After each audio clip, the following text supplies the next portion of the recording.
Aí você tinha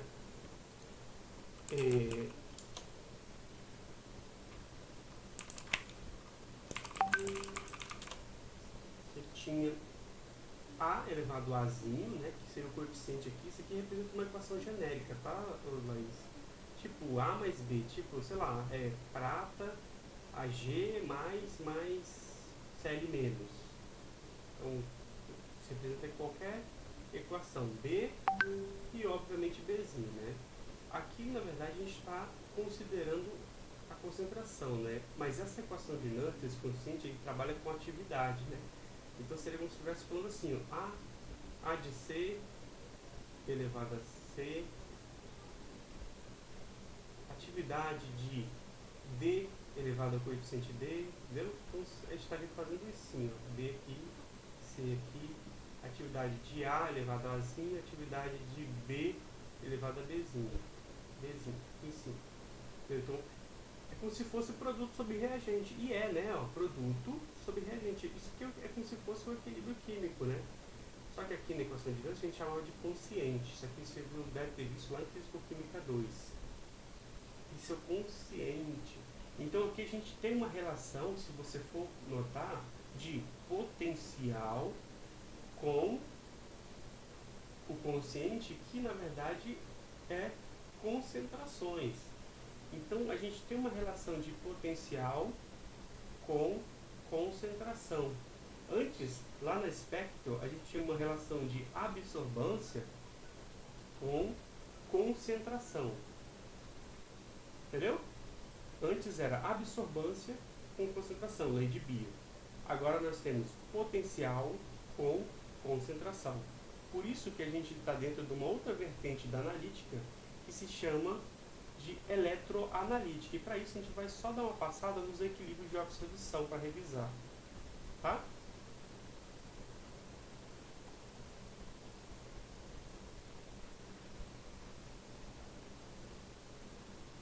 Então, assim, tem coisas históricas aqui, né? Essa ideia de eletricidade no seu começo, tem vários trabalhos, vários vídeos hoje em dia no YouTube, né? Por causa do ensino remoto, que as pessoas acabaram deixando muitos conteúdos lá sobre célula e tal, mas Galvani, por volta do século XIX, ele fez alguns estudos que foram os experimentos de Galvani. Ele pegou, notou que a eletricidade interage de maneira curiosa com tecidos animais. Como os nossos músculos eles agem em função de estímulos nervosos, né, e esses estímulos têm a ver com eletricidade, ele fez uma maneira de intervir nesses tecidos para que se movessem. Então aqui a perninha da rã se mexe na medida que ele faz uma corrente circular por esse tecido, né? Você dá carga e começa a se mover. Doideira, né? Então nós somos tipo movidos à eletricidade? Não é bem assim. E aí, conclusões disso é que as cargas elétricas provocam contrações musculares. Então, produção. E aí, olha só, uma ideia interessante é a gente também entender que o inverso também acontece. Ou seja, se o tecido ele é estimulado por eletricidade, em alguns casos de espécies fisiológicas, a gente consegue também gerar eletricidade a partir de moléculas. Então, por exemplo, aqui a produção de cargas por meios fisiológicos. Mais de 50 bilhões de terminais nervosos produzem acetilcolina. Aqui, essa molequinha que está aqui. E essa molequinha promove a movimentação de íons de sódio através da membrana. Então, o peixe elétrico, peixe que dá choque, ele usa, na verdade, essa corrente, ele gera essa corrente a partir de moléculas. Certo? Então aqui é como se a gente estivesse gerando movimento no músculo, estimulando o músculo, ele está receptando esse músculo através de eletricidade. E aqui o próprio tecido está produzindo eletricidade, né? Diferença de potencial, vamos falar assim. Bem interessante nessas observações. Então, tem movimentação de íons, movimentar carga, então você gera diferença de potencial, né? Separar cargas, então, é sinônimo de DDP, que é a diferença de potencial. Deu para entender? Tem alguma dúvida até aqui? Não, tudo tranquilo, tudo certo.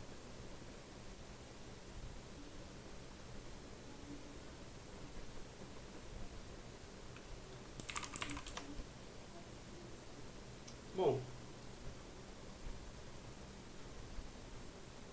e aí a gente tem produção de cargas por meios fisiológicos, através do peixinho elétrico, mas a gente tem produção de cargas separadas por meios não fisiológicos. Por exemplo, dispositivos naturais separam cargas e criam diferenças de potenciais elétricos. São relativamente raros na natureza. Então a gente não encontra aí, né, nada que dê choque.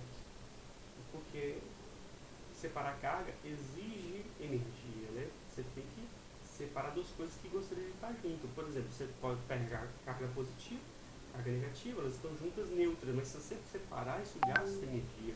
E a natureza tende a minimizar a energia, né? Então o homem aprendeu a separar as cargas físicas e quimicamente, através do quê? Das pilhas.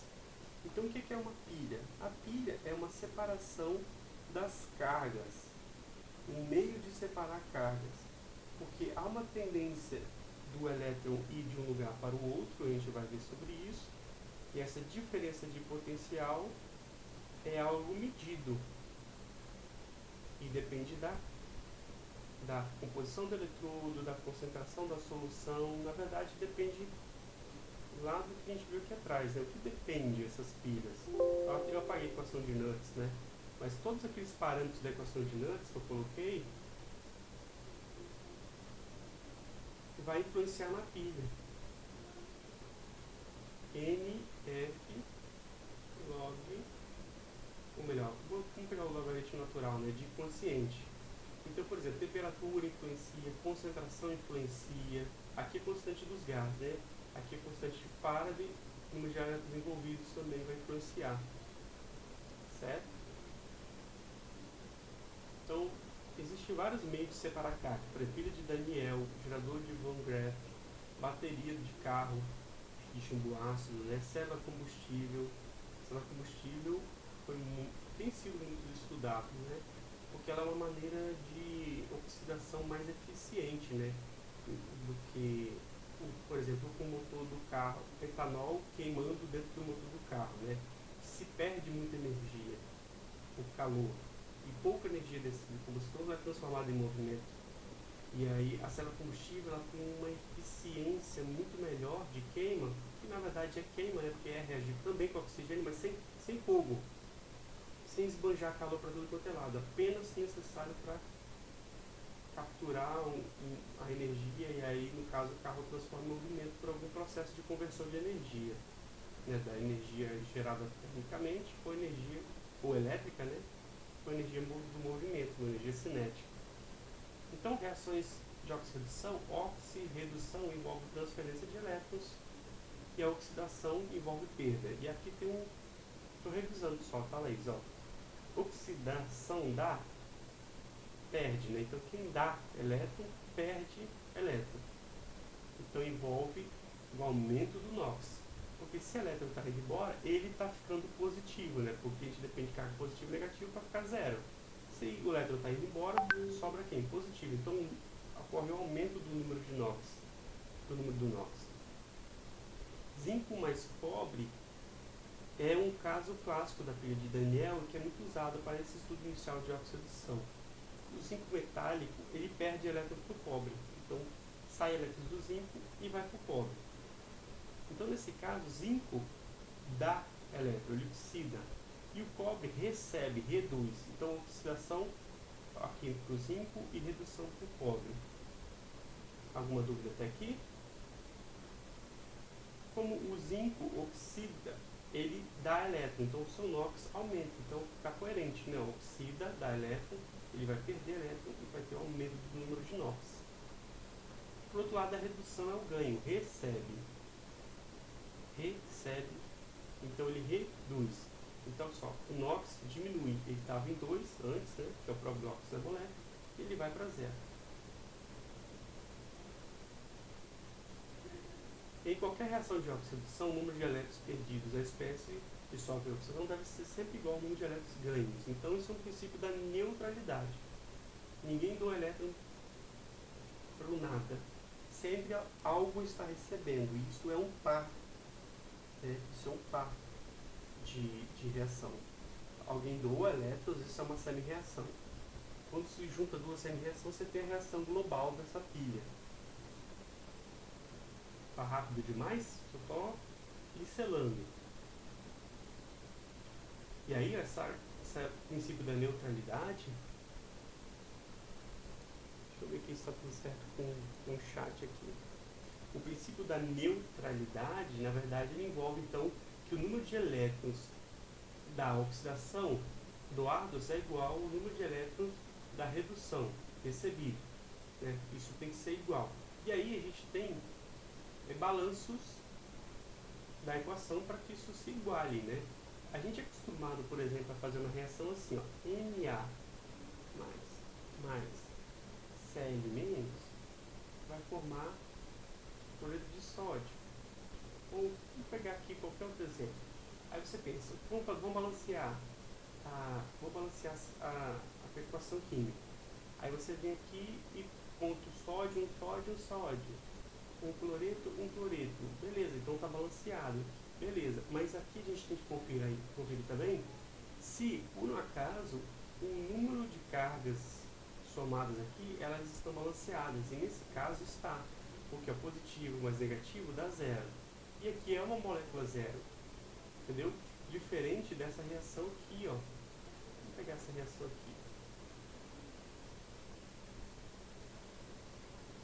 Prata mais em equilíbrio com prata zero. Aqui tem uma prata. Beleza, está balanceado. Não, porque aqui tem uma carga positiva e aqui tem zero de carga. A gente precisa mexer nos elétrons de um lado ou de outro para compensar. Então, uma forma de a gente balancear, a gente vem aqui e colocar elétrons. Porque uma carga negativa mais uma carga positiva vai dar zero, vou neutralizar, e aí, agora sim está balanceado. Então, por isso que as reações de oxidação, elas vão estar representadas com o envolvimento de elétrons, quando ela for semi-reação, mas também elas podem estar representadas sem a visualização direta de elétrons, que é aqui, ó. Os elétrons estão saindo daqui e vindo para cá. Mas não são mostrados. Porque, como nesse caso 2 elétrons estão envolvidos, é só você olhar o NOx, você tem 2 elétrons aqui, 2 elétrons aqui. Porque o zinco vai doar e o outro vai receber. Então é só você cortar. Você deve ter feito pilhas que você cortou os elétrons. Certo? Então a relação entre quantidade de matéria e substância reduzida e oxidada é fixada pelo balanceamento da reação ou das reações de oxidação, né? E o que seriam então essas semi-reações que eu citei? Semi-reações são aquelas reações intermediárias, né? Porque se ocorre uma oxirredução, ou seja, oxidação e redução, uma semi-reação vai ser apenas um ou outro, ou oxidação ou redução, tá? E aí a gente pode combinar duas semi-reações. Uma semi-reação para oxidação, uma semi-reação para redução, tá? E a partir dessas semi-reações, nós podemos indicar de maneira mais conveniente qual espécie que ganha ou perde elétron. Então, isso aqui é um ponto importante, porque quando a gente colocar duas semi-reações, como assim, cara? Me fala uma semi-reação: cobre mais 2 elétrons, virando cobre zero. Sólido, né? Metálico aqui. Zinco, 2 mais 2 elétrons, virando zinco zero. Sólido. Aqui nós temos duas semi-reações. Poderia ter várias outras, e tem. Existe uma tabela com várias espécies recebendo. Por exemplo, a prata recebendo, o cromato recebendo, ou doando, entendeu? Então, existem várias espécies envolvidas com elétrons. E aí a gente pode combinar elas através dessas semi-reações. Juntando essas duas semi-reações, a gente não sabe quem vai doar para quem. Porque a gente gente não sabe quem tem mais afinidade em capturar esse elétron entre o cobre e o zinco. Entendeu? Então, por isso, a gente precisa definir tabelas de potenciais padrão. Os potenciais padrões, eles vão definir, então, quem tem o maior potencial de redução. Nesse caso aqui, como os elétrons estão do lado esquerdo da equação, ele está recebendo o elétron. Cobre, lê comigo, ó. O cobre 2+, recebe 2 elétrons para formar cobre 0. Então, o cobre aqui está reduzindo. O potencial aqui, então, ele é de redução. O zinco 2+, recebe 2 elétrons para formar zinco 0. Então, isso aqui também é um potencial de redução. E com esses potenciais tabelados, a gente vai escolher, com certeza, quem vai reduzir e quem vai oxidar, através do valor. Eu vou ensinar você a fazer essa comparação. Então, quando um oxida, o outro tem que reduzir. Então, o que a gente faz é, geralmente, virar essa equação, inverter, né? Então, se nesse caso ela está recebendo, se eu pego essa equação e escrevo ela invertida, no sentido indireto, ela vai estar doando. E a gente fecha o par oxi-redução. E é só a gente somar as duas. Alguma dúvida até aqui?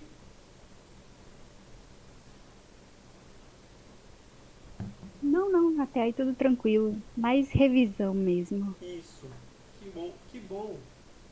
Então, ó, zinco, a gente pode então extrair. Vamos extrair as semi-reações de uma reação global. Então, essa aqui é uma reação global da pilha de Daniel. Zinco metálico reagindo com cobre metálico. Eu tinha achado um vídeo tão lindo, tão lindo. Depois eu te mostro. Tá aqui guardado. Eu achei na internet, acho que foi no TikTok até. É bom para pegar alguns vídeos de ensino lá. Então aqui, as semi-reações que estão envolvidas aqui, a gente pega só a parte do zinco e balanceia ela com elétrons. Então você escreve zinco aqui, zinco 2+ aqui, mais 2 elétrons para balancear as cargas. Essa seria a semi-reação de oxidação. A de redução, o cobre 2+ vira cobre 0. E o balanceio com carga. Então, é o que eu estava falando, ó, elétrons de um lado, elétrons de outro. Eles têm que estar em lados opostos por uma questão de doar e receber. Então, aqui doa, dá, e aqui recebe, re. Beleza? Por isso que somando as duas, ela vira essa equação de cima, que é a reação global. E nessa reação global, a gente não expressa os elétrons, porque quando ela é neutra, né, claro, porque eles foram consumidos e a questão da neutralidade dessas reações. O somatório das cargas tem que ser igual a 0. Então, as semi-reações são convenientemente escritas de forma de redução. Eu não preciso escrever a forma, estou passando em cima do fio aqui do fone. Problemas técnicos. Pronto, quase morri aqui agora. A gente não precisa escrever as reações da forma de oxidação e redução, ou seja, ter uma tabela de redução, uma tabela de oxidação. Não precisa, porque basta você inverter. Então, se aqui eu tenho uma reação de redução, eu não preciso manter as duas, é só eu inverter de cima e também vou ter uma reação de redução, e aí eu inverto o sinal do potencial. Você deve lembrar disso, né? Esse potencial ele inverte aqui no negativo. Você lembra disso?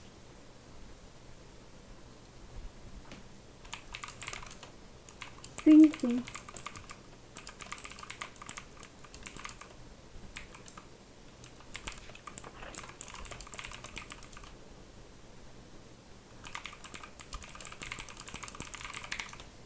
É só, então, inverter o sinal e construir uma tabela única. Isso é muito bom para um efeito de comparação, né? Porque a gente vai estar comparando sempre a mesma coisa. Então aqui, ó, redução do zinco.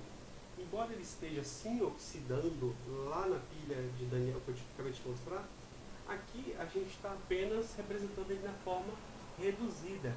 E assim a gente constrói tantas outras reações. Se você digitar na internet, tabela de redução dos potenciais, quer ver?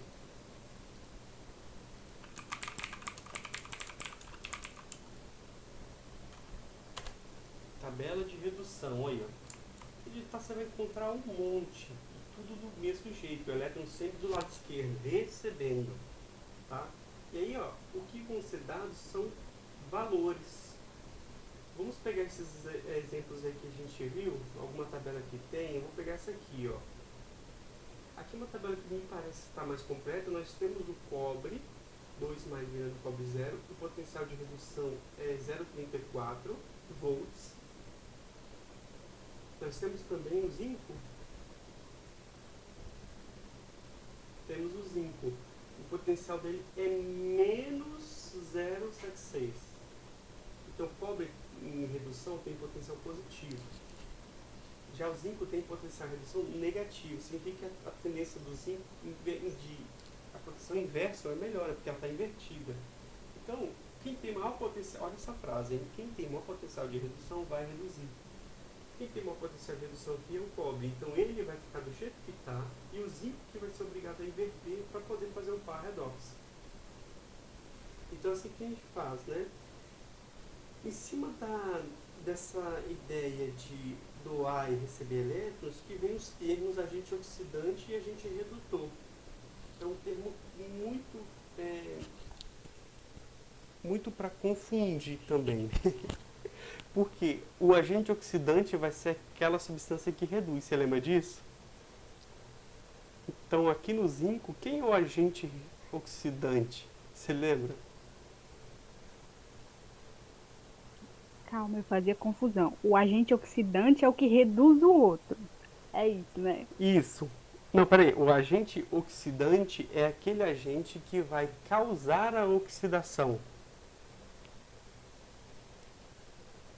Então, nesse caso, olha, quem está oxidando é o zinco. Então, ele é o agente que está causando a redução do cobre. Então, ele é o agente redutor. O agente oxidante aqui é o cobre, que está causando a oxidação do outro.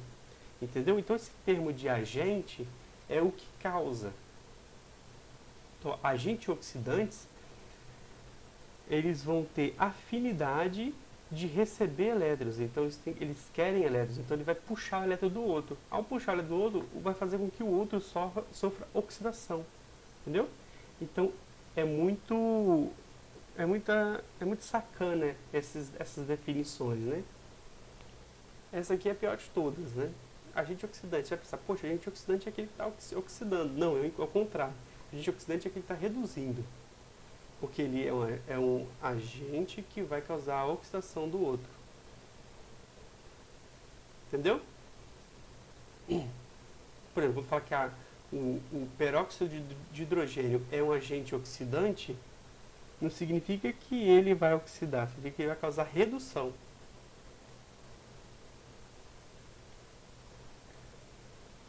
E os agentes redutores? É o contrário, né? O bom dessa técnica é que ela é espelhada, né? Tudo que você aprende para um, se aplica para o outro. Redutor seria aquele, então, que causa a redução do outro. Certo? Um agente redutor poderoso, o agente redutor poderoso é o permanganato.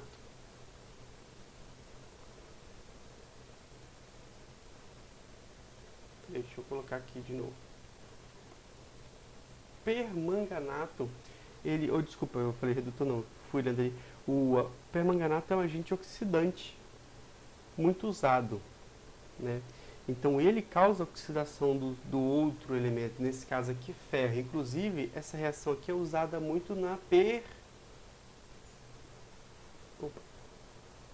permanganometria. Você lembra disso? Na Quant, quando você titulou alguma solução com permanganato, você fez uma permanganometria, uma volumetria de oxidação. Você lembrou disso ou você não fez? Não, por causa desse nome. Mas eu não lembro detalhes. Uhum. Aqui tem no slide uma sequência para balancear essas equações de oxidação. Não sei se você gostaria de ver isso. Aqui tem as etapas, né? Primeiro a gente verifica como que varia o NOx. Por exemplo, o manganês aqui está com NOx 7, ele vai para NOx 2. Então variou quanto? Variou 5 de unidade.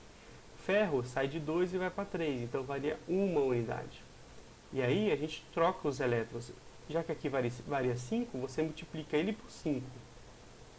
Porque se envolve a transferência de 5 elétrons, alguém tem que receber. Então vai ser aqui, né? Como varia de 2 para 3, varia 1, aqui fica 5. E como aqui tem 1, eu multiplico aqui na frente. Então, essa variação aqui é 5.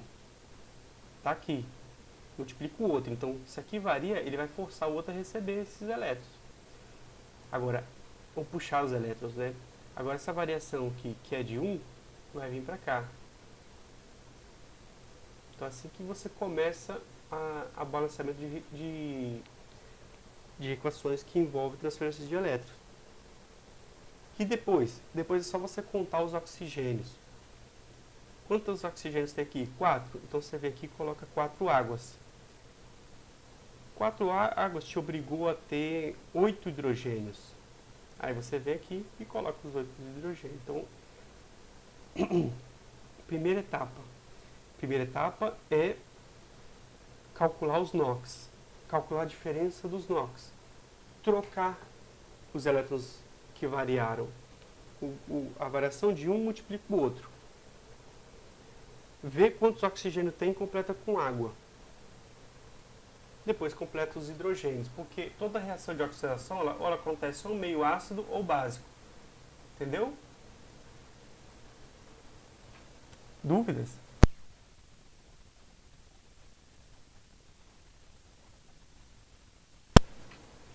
Deixa eu beber uma água aqui que eu quase...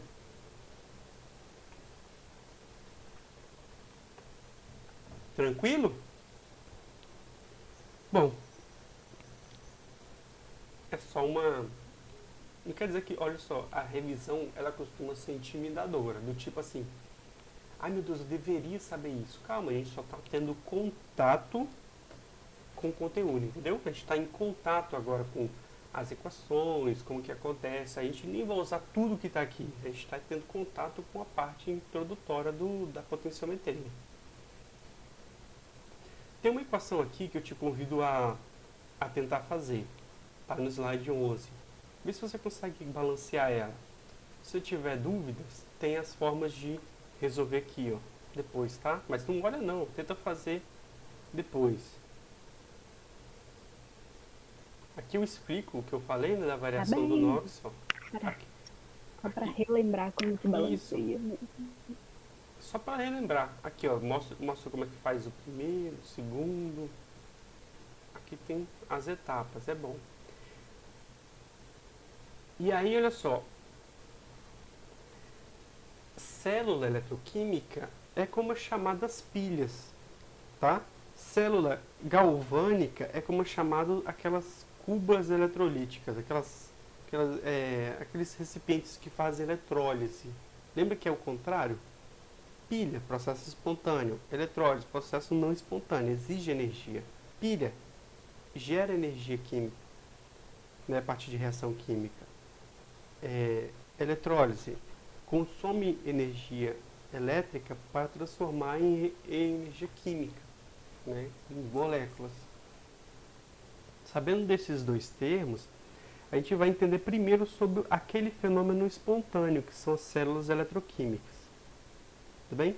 Então, nesse contexto de oxirredução, que quem doa elétrons vai ter alguém que vai receber, isso de forma espontânea, a gente pode fazer uma transferência de elétrons de duas formas. De maneira direta. O que seria essa maneira direta? Seria, por exemplo, aquele experimento da árvore de prata. Você pega a prata, coloca um fio de cobre limpo dentro da prata e começa a crescer sobre o cobre fios de pratas. É chamado de árvore de prata. E é esse vídeo que eu gostaria de encontrar aqui para você.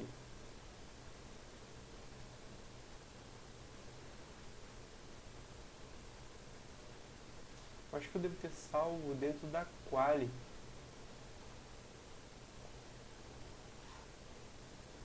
Aula de equilíbrio de oxidação.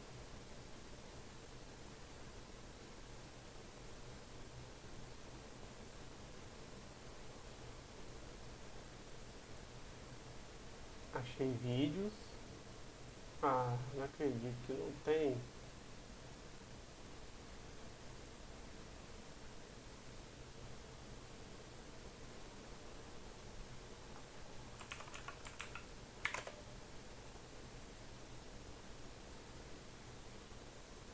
You got me begging, begging, baby, please don't. Achei o vídeo. Vou tentar passar ele bem devagar, porque ele é muito veloz. Vou colocar aí pra você ver. Será que eu consigo mexer na linha do tempo? Deixa eu ver. Reprodução. Vídeo. A processação é cortar. Ferramenta. Reprodução. Abrir ferramenta. Eu queria isso aqui mais lento, mas tudo bem. Eu vou pausando. Então, olha esse experimento. É um becker, um fio de cobre, muito limpinho por sinal, né? E dentro de uma solução de prata. Então tá, lá. Só de você colocar a solução, já começa a ficar branquinho. Não sei se está dando pra você ver. Talvez se eu abrir mais aqui. Ó. Começa a crescer prata em cima do cobre. A solução passa a ficar azul. Então, daqui, pela observação, você já pode tirar que o cobre metálico do fio está oxidando porque o cobre 2+, ele é azul. Em contrapartida, a prata que é transparente da solução, ela está reduzindo no fio, na superfície do fio. Isso é um contato direto, ou seja, a prata mais da solução, com a cátion, né, a prata cátion, ela olha ali pro fio e fala assim: oi, seu cobre, tudo bem? Você tem um elétron para me dar? Tenho sim, tenho 2. Arruma mais um par aí para entregar para vocês dois ao mesmo tempo. Aí a prata chega, pega um elétron do cobre e a outra prata pega o outro elétron do cobre, entendeu? Então ela, beleza, então eu vou ficar aqui agora porque agora eu sou metálica. Então são evidências de reação química, né? Mudança de cor e formação de algum precipitado, certo? Esse é um exemplo, então, de um tipo de oxidação com contato direto. Bonita, né? A reação envolvida é essa que está aqui, ó. E tem que balancear aqui, porque, olha só, 2 elétrons envolvidos por cobre e 1 elétron para prata. Para balancear a carga, a gente tem que multiplicar por 2, né? Então, a gente multiplica tudo por 2. E agora a gente pode cortar, porque agora há a neutralidade da solução. Entendeu? Então agora fechou o par perfeito. Uma pratinha, 2 pratinhas vão ser consumidas para uma molequinha, um átomozinho, né? Melhor dizendo, átomo, do cobre. Formando essa equação global que está aqui. Mas a gente também consegue gerar um contato não direto, que aí nesse caso é o que você conhece das pilhas. Deixa eu atender um telefone aqui porque tá meio esquisito.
Meu Deus, o povo falando aqui. Tá aí ainda? Então olha só, Estou. essa então esse modo é onde a gente quer chegar, tá, Laís? É o que interessa pra gente, é o contato, é o melhor, sem contato direto. Não me interessa muito botar uma substância em contato da outra e eu não ver o elétron passando. Me interessa eu extrair a energia elétrica desse sistema químico, que é o que? Você transforma as semi-reações em lados opostos, separados por uma ponte salina, para que o elétron circule pelo circuito. Então a carga ela tem um circuito, certo? E aí sim eu posso ligar um celular aqui, eu posso ligar um motorzinho, eu posso ligar uma luz, um LED, uma lâmpada, ou seja, eu estou extraindo energia de um sistema. Isso aqui é o que ocorre nas pilhas, né? Então você tem um polo positivo e tem um polo negativo na pilha, entendeu? A pilhazinha tem lá positivo e negativo, é isso que está acontecendo. E aquela mesma reação de prata e cobre pode acontecer aqui também, mas sem contato direto, mesmo balanceamento. E aí, a função da ponte salina aqui, que no caso vai separar as duas soluções, é para evitar a mistura dos reagentes. Se eu estou querendo separar, eu preciso de uma ponte que vai unir eletricamente o lado direito, que é o catodo, do lado esquerdo, anodo. De certa forma, resumindo, a ponte salina ela está garantindo a neutralidade dos lados. Porque se você prestar atenção, carga está migrando. O elétron está vindo para cá. Então você está tendo um aumento negativo desse lado. Como que eu posso neutralizar as cargas? Como é que eu posso neutralizar? O elétron está girando. O que acontece aqui é que o cobre, nesse caso, está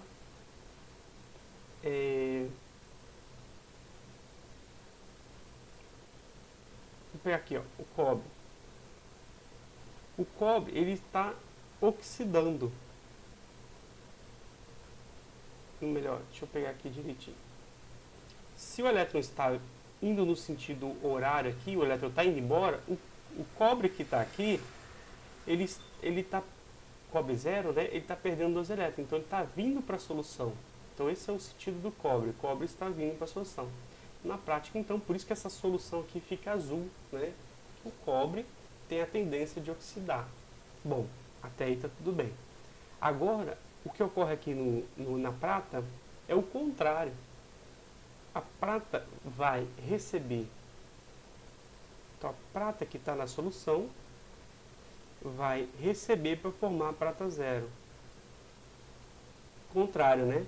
Só que a gente não tem soluções de cátion, a gente tem soluções de íon. Se você ver aqui, ó, tem sulfato de cobre. Então há também aqui nesse meio íon sulfato. E há nesse meio também íons nitrato, porque olha só, contra íon, né? Nitrato. O que está acontecendo é que quando o cobre vem para a carga positiva, você aumenta a quantidade de carga positiva desse lado. Então, há um aumento de carga positiva, justamente porque os elétrons estão indo embora. Se os elétrons estão indo embora, estão deixando de estar neutros, né? Desse lado, obviamente, vai ser o contrário, vai ter um aumento de carga negativa. Por quê? Porque a prata mais a solução está sendo neutralizada. Então, vou sobrar na solução nitrato. Com isso, você tem um balanço de carga errado aqui. A ponte salina, então, tem a cantora famosa, né, KCl. Você já ouviu falar da cantora KCl ou do sal KCl?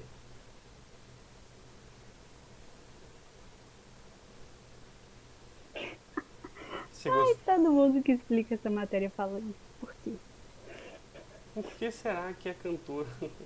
Então, ó, aí a questão aqui é o seguinte, quem vai para o lado e quem vai para o outro? Aqui é positivo. Então, quem desce? Quem desce é o cloreto. Então, o cloreto desce aqui para neutralizar essa solução. E aqui, como está aumento positivo, o potássio desce aqui. Entendeu? Então, a ponte salina ela mantém um contato elétrico das soluções. E a neutralidade. Sem ponte salina, sem eletricidade. Potencial de circuito aberto é um termo também muito utilizado, que é a medida da à medida que a reação prossegue, o potencial diminui até se aproximar de zero. E quando a reação global se aproxima de zero, ela está, na verdade, no seu equilíbrio, né? Mas, quando você pega um sistema do jeito que está aqui e simplesmente coloca um medidor para medir o potencial e não necessariamente a corrente migra, você tem um potencial que existe onde o circuito está desconectado. Então esse é o potencial de circuito aberto. Porque aberto de quê? Desconectado. Se a gente está falando de um circuito aberto, na verdade, é um circuito que não é circuito, né? Ele está aberto. Então a gente mede aqui, ó, o potencial das extremidades. Seria assim, qual é a tendência de uma reação acontecer? Se você vê uma pilha no controle remoto, ela tem lá um positivo e tem um negativo. E tem lá escrito 1,5 volts. Você pode guardar essa pilha. Ela, durante um tempo, não vai descarregar. Mas ela tem um potencial armazenado. O potencial que ela tem armazenado aqui, que pode realizar trabalho elétrico, você pode medir sem gastar essa bateria, que é o potencial de circuito aberto. Beleza? Você pode medir, vir aqui e colocar.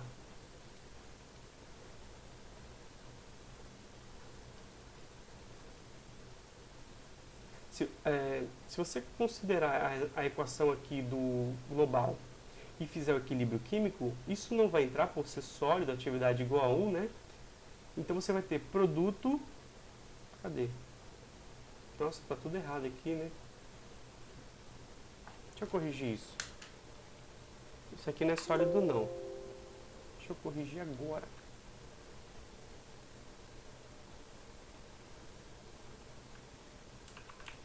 Aquoso.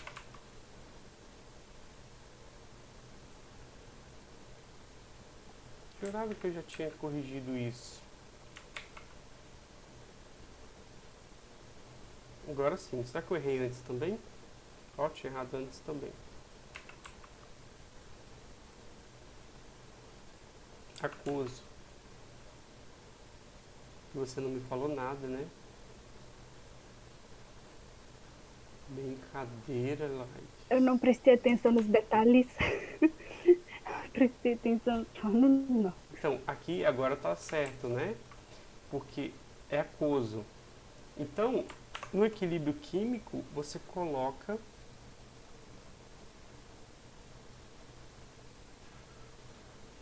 equilíbrios apenas da parte aquosa, né? E a constante de equilíbrio dessa formação ela é muito grande, né? De 4 vezes 10 a 15. Então, essa reação ela tende a se formar mesmo, né? E aí, no equilíbrio, as duas semi-reações continuam ocorrendo, porém com velocidades iguais. Você lembra disso? O que é o equilíbrio químico? Ao sentido direto é igual ao sentido inverso.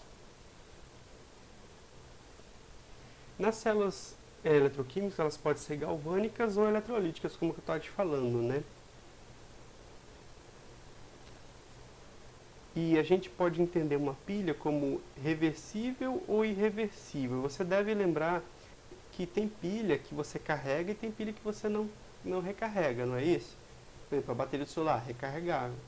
Pilha daquelas amarelinhas, não recarregável, você só usa uma vez e depois acaba. Então isso tem a ver com a reversibilidade da reação envolvida.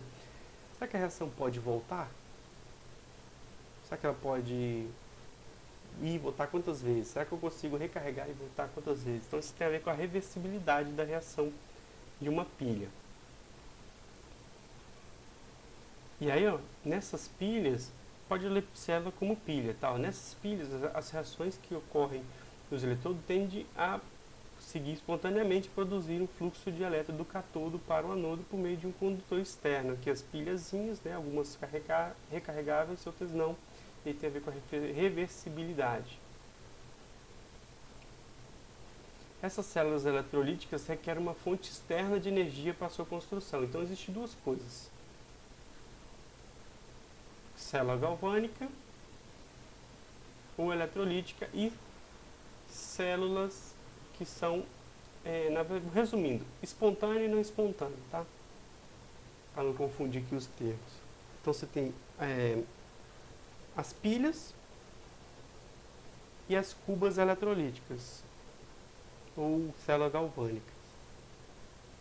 Essas células eletrolíticas, elas requerem uma fonte externa para fazer sua operação. Então a gente pode usar esse fenômeno forçado, por exemplo, para cobrir o metal ferro com o zinco, para formar como se fosse uma película, entendeu? Para ambas as células galvânicas e eletrolíticas, lembre que a redução sempre ocorre do lado do cátodo e a oxidação do lado do anodo. Isso aqui é convenção, né? Então você coloca aqui o cátodo do lado esquerdo, o anodo do lado direito, e aqui do lado do cátodo você tem a oxidação, do lado direito você tem a redução.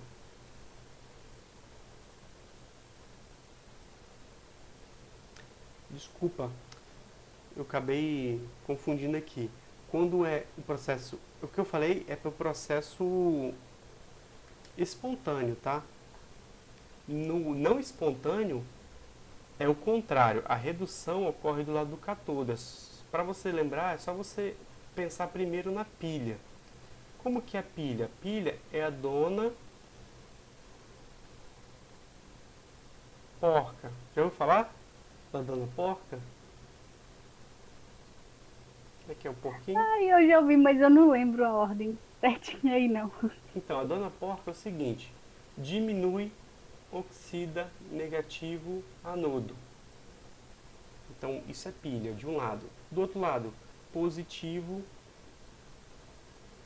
reduz, cátodo e aumenta de tamanho.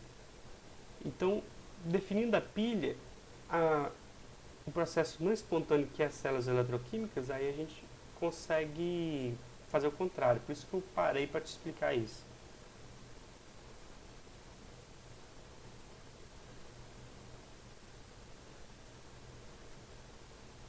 O que seria a pilha de Daniel? Você já viu, né? Só vou passar rápido, porque eu já acabei falando muito sobre a pilha antes, né? A pilha de Daniel é um par redox. Os elétrons saem do zinco e migram para o cobre, e a corrente ela é no sentido contrário, segundo Eupac, tá? É uma pilha então proposta em 1836, que loucura, né? Aqui no lado do zinco você tem perda de material, ou seja, oxidação. O eletrodo diminui de tamanho. Do lado do cobre, o eletrodo aumenta de tamanho.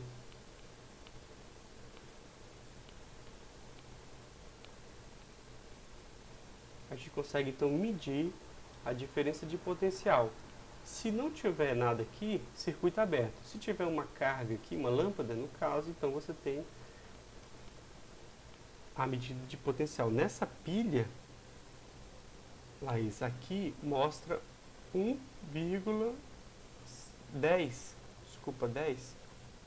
Acabei estragando o desenho, né? Mas aqui tem... Aqui mede 1,10 volts.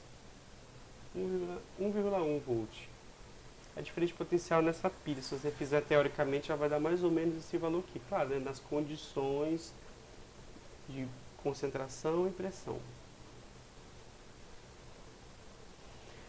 Na ponte salina, então, você tem a migração dos íons, conforme eu falei. Esse fenômeno aqui é muito importante, porque isso vai explicar algo da potenciometria na próxima aula, que é a ideia da junção líquida. Porque para que esses íons lá migrem, já estou dando a resposta, hein? Para que esses íons migrem dessa forma que está aí, eles têm que ter tamanhos e cargas parecidos, entendeu? Pensa, o que é melhor para correr? Vamos pegar assim, que quanto menor o íon, mais mobilidade ele tem. Pronto. O íon pequenininho, ele vai passar rapidinho. Entendeu? Então, essa é uma questão importante. Então, a gente vai depois voltar a falar sobre o potencial de junção líquida.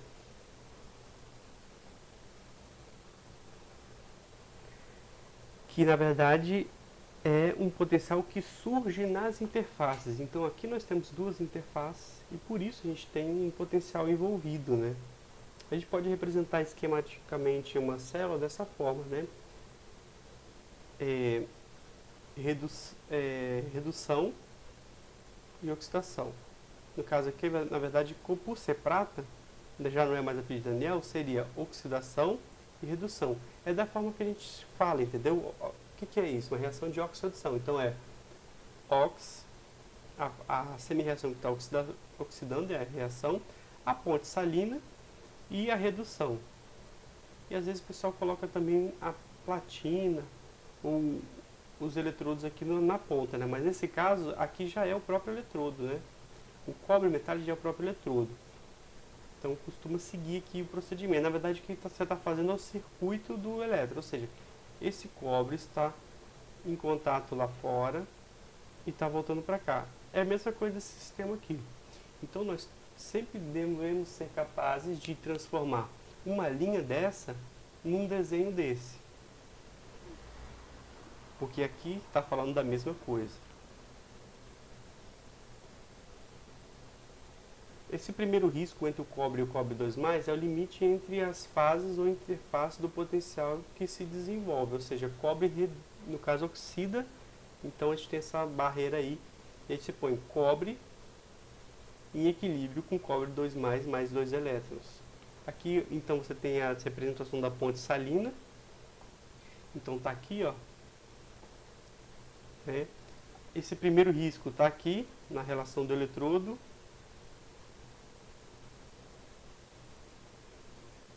E essa parte eu vou pular.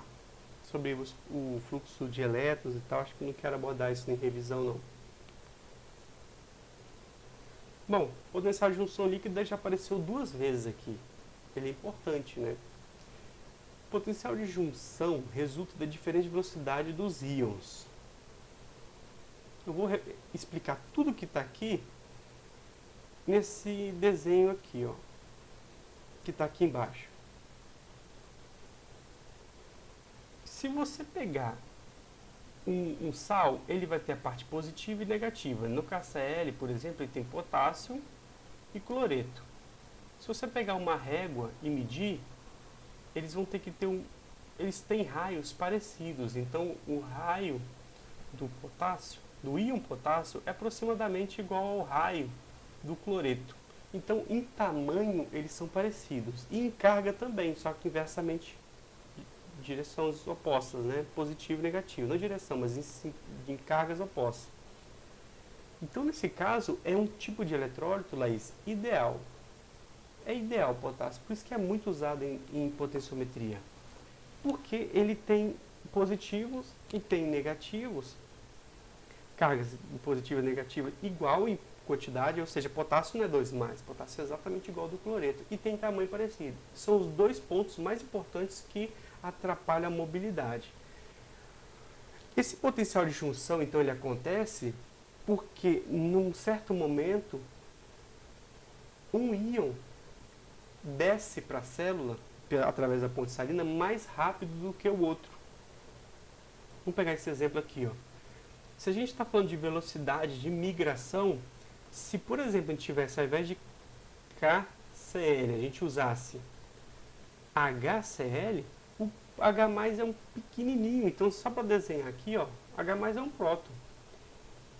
Já o cloreto é um trambolhão. Então, ele com carga negativa, positiva. Embora isso também atenda a questão das cargas aqui, uma uma negativa, ele tem tamanho diferente. Então, o H+ ele vai ser muito veloz. Então, ele desceria para a parte que fica positiva, que é negativa, que é de cá, né? Então, o H+ desceria muito. Já o cloreto, tadinho, lento. Se você tirasse uma foto nesse momento, você ia ter mais carga positiva aqui do que aqui. Então você teria um desbalanceio de cargas. E o que é cargas separadas? Diferença de potencial. Então, por isso, existe esse termo potencial de junção. Porque a migração faz com que haja uma separação de carga por um dado momento. Mais íons passa para um lado do que para outro. Por isso que esse KCl é muito utilizado, porque ele tem tamanho muito parecido, então a gente pode minimizar esses efeitos.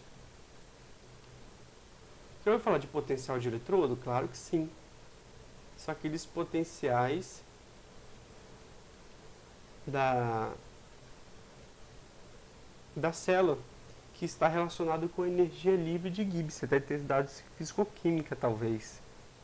Então, o potencial de eletrodo é um potencial que se desenvolve entre eletrodos na célula, né? Então, tem eletrodo ali? Tem. Qual o potencial dele? É o potencial de eletrodo, é o potencial exato daquela condição. Entendeu? Então você tem potencial numa condição padrão e tem um potencial na condição fora do padrão. E a gente pode calcular. Então quando a gente fala bem assim, calcule o potencial do eletrodo, calcule o potencial da condição que o eletrodo está submetido. E aí, por isso que tem relação com a energia livre, que energia livre é a tendência de uma reação ocorrer. Se é a tendência de ocorrer, a gente precisa calcular nessas condições, né? Então, quando se fala de potencial de eletrodo, a gente sempre fala da condição padrão. Então, se estabelece uma condição padrão para que a partir dela a gente defina fora da condição padrão, né? E a gente, no caso, consegue calcular qualquer situação fora da padrão, desde que a gente conheça os termos, as temperatura, concentração, entendeu? Vou tomar uma água aqui.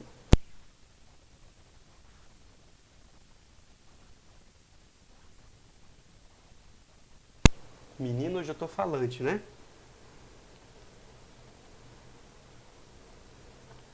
Essa parte também eu não vou revisar. São coisas mais de físico-química. Só quero mostrar para você que você vai lembrar com certeza que existe uma relação de potencial de energia livre de Gibbs com equilíbrio químico. Não sei se você lembra dessa equação.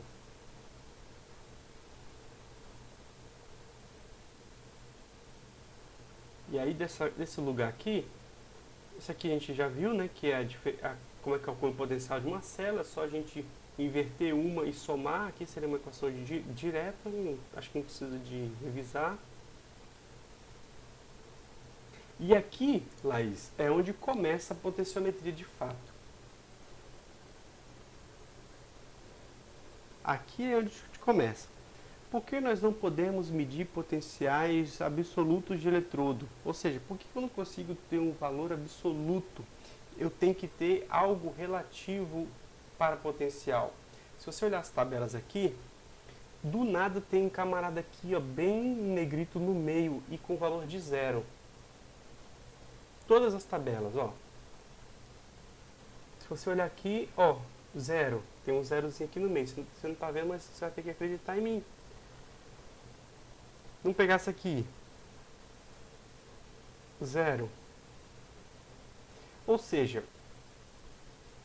como não podemos medir os potenciais absolutos, a gente precisa definir uma equação para receber 0. Porque a partir dela a gente vai definir as outras, porque medida de potencial é sempre relativa. Então a gente sempre mede potencial em relação ao outro, porque a gente sempre depende de um par redoxo. O elétron sai de um lugar e vai para outro.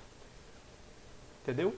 Então a gente não vai conseguir medir potencial se a gente não tiver uma comparação. Tá? Então o que medimos é um potencial relativo. A gente precisa então de alguma reação de referência, né? Por isso que você fala de eletrodo de referência. É por causa disso. Para isso substituímos os eletrodos e mantemos o outro inalterado. Então alguém teve uma brilhante ideia, olha só. Tem ferro, tem cobre, tem prata, tem zinco, tem uma porrada de metal recebendo e doando elétrons por aí. Cada um tem sua tendência de receber elétrons, que é a tabela de redução. Eu não consigo, então, definir esses potenciais se eu não parar e medir cada um deles em relação a uma única semi-reação. Ou seja, na pilha, que tem os lados lá, ponte salina e potencial, você vai fixar um lado. Olha o cadeadinho aqui, ó. Você tranca um lado de referência. E você vai alterando o outro. Então, se você quiser zinco, você vem aqui e monta uma pilha com zinco. Se Se você quiser ferro, você vem aqui e monta uma pilha com ferro. Se você quiser cobalto, vem aqui e coloca cobalto. E assim por diante até montar uma tabela de redução. Entendeu? Então você fixa um lado. Ao fixar um lado da reação, você vai ter as medidas de potenciais relativos àquela semi-reação. Ou seja, aquela semi-reação vai receber 0 volt para o primeiro estudo, né, que foi realizado. Então, o primeiro estudo usou o eletrodo de hidrogênio. Por isso que no centro dessas tabelas, se você olhar aqui, ó, no centro você vai encontrar 0. Tá bom? Por convenção. E é legal porque 0, ele é um valor... o caminhão aí. 0 é um valor central, porque você pode ter valores positivos e negativos, né? Se olhar na tabela, tem valores com negativos e positivos. Então, para medir o potencial de eletrodo, um dos contatos do voltímetro deve estar conectado ao eletrodo em questão e o outro com o eletrodo de referência, né? O outro medidor precisa conectar a solução do compartilhamento do eletrodo do meio do condutor. Então, aquele eletrodo que a gente vai trancar, porque a gente sempre vai medir a mesma coisa, né? E a gente cria uma interface sólida de solução que age como uma segunda semicélula. Isso é eletrodo de referência. A gente vai só falar um pouco sobre eletrodo de referência e encerrar essa aula, para não ficar muito conteúdo. Então, o eletrodo de referência é aquele cara, vamos dizer assim, que é como se fosse o doutor ali. Né? Ele é o doutor, o médico ali. Ele vai olhar os seus exames e vai falar assim, ó, tá tudo certo com você. Inclusive, essa palavra referência é muito utilizada para exames, né? Você tem lá, você fez exame de hemoglobina, contagem de glóbulos brancos, não sei o que, leucócitos e tudo mais, aí você sempre tem o valor que você está tendo agora no seu hemograma e tem lá o valor de referência. Eu vou fechar essa janela aqui porque senão o caminhão vai ficar aqui dentro do computador. Então sempre tem um valor de referência, certo? Então, por exemplo, estou com colesterol alto. Qual o valor de referência? É o valor ideal, certo? Então, o eletrodo de referência ele tem esse mesmo sentido também. E aí, para construir um lado da célula fixo, que eu consiga confiar, que eu consiga sempre contar com o potencial dele em qualquer circunstância, ele vai ter que ter algumas características. O que essa semi-reação... Ó, a pilhazinha aqui, ó, ponte salina, circuito externo. O que essa semi-reação que eu tranquei, que eu fixei com o cadeadinho aqui, ó, o que eu preciso que ela tenha? Quais são as características dela? Bom, Laís, a gente já adianta o seguinte, tudo que altera potencial tem que ser barrado. Se temperatura influencia, eu tenho que evitar ou escolher uma reação que não tenha tanta sensibilidade para a temperatura. Se a concentração influencia de algum analito, de alguma constituinte da semi-reação desse eletrodo, eu vou ter que fixar isso. Entendeu? Então eu vou ter que fixar tudo. Então, e além disso, ele tem que ser algo bom de construir também. Então o eletrodo precisa ser fácil construção. O que adianta eu montar um eletrodo de difícil construção com materiais caros, por exemplo, platina, entendeu? Trabalhar com gases como o eletrodo de referência de hidrogênio é difícil, né? Então o eletrodo ideal ele precisa ser fácil de construir. Precisa ter uma reação reversível, ou seja, a reação de transferência de elétrons ela tem que ir e tem que voltar, senão meu eletrodo só vai e nunca volta. E aí eu não consigo medir a oxirredução. Vai ter espécie que vai reduzir, vai ter espécie que vai oxidar. Então, vou ter que ter um eletrodo para redução e outro para oxidação? Não, eu tenho que ter um eletrodo que responda a ox e a redução. Por isso que tem que ser reversível. Tem que ter um comportamento altamente reprodutível. Eu quero medir esse eletrodo hoje, amanhã, depois de amanhã, ele sempre me dá o mesmo potencial. Eu quero montar um eletrodo e mandar para a China, ele tem que dar um potencial, um eletrodo montado para os Estados Unidos, mesmo potencial, e um eletrodo assim, mandar para Aracruz, mesmo potencial. A gente tem que conversar com a mesma linguagem, entendeu? Então a gente tem que ter a mesma comunicação.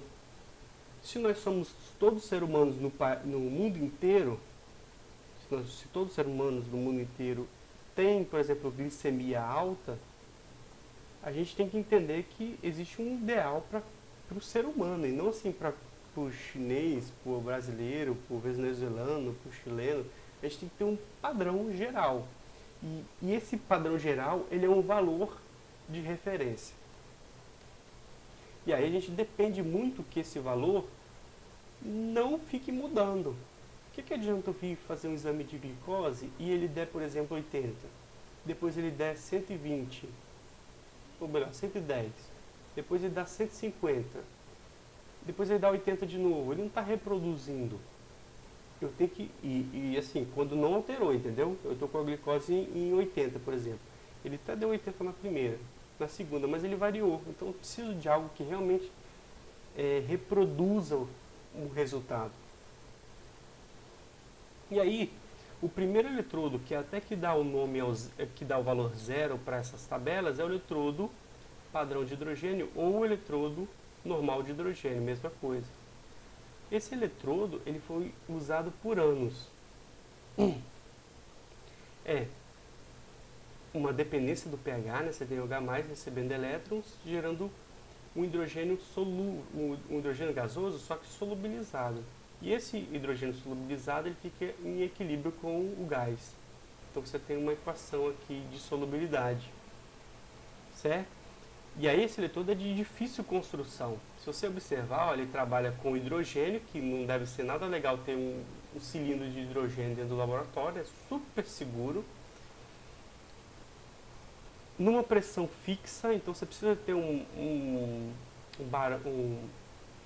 manômetro aqui, um regulador de pressão, para pressurizar sempre um ATM aqui dentro. Porque se você pressurizar demais, você vai solubilizar muito o H+, ou